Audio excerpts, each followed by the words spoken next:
మహారాష్ట్రలోని పుణేలో ముంబై బెంగళూరు రహదారిపై 2 కంటైనర్ల మధ్య కారు చిక్కుకుని మంటలు చెలరేగడంతో 8 మంది మరణించారు, 14 మంది గాయపడ్డారు. గురువారం సాయంత్రం నవాలే వంతెనపై వెళ్తున్న క్రమంలో ఓ కంటైనర్ బ్రేకులు ఫెయిల్ అయి మినీ బస్సు సహా పలు వాహనాలను ఢీకొట్టింది. ఈ క్రమంలో మరో కంటైనర్ను ఢీకొట్టి ఓ చోట ఆగింది. ఈ 2 కంటైనర్ల మధ్య ఒక కారు నుజ్జునుజ్జైంది.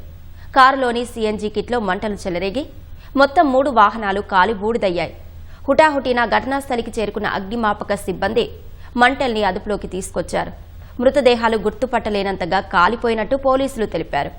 మొత్తం 8 మంది మరణించారని చెప్పారు. క్షతగాత్రుల్లో మినీ బస్సులో ప్రయాణిస్తున్న వారు ఎక్కువ మంది ఉన్నట్టు చెప్పారు. ఈ ఘటనపై మహారాష్ట్ర ముఖ్యమంత్రి దేవేంద్ర ఫడ్నవీస్ దిగ్భ్రాంతి వ్యక్తం చేశారు. మృతుల కుటుంబాలకు 5 లక్షల పరిహారం ప్రకటించారు.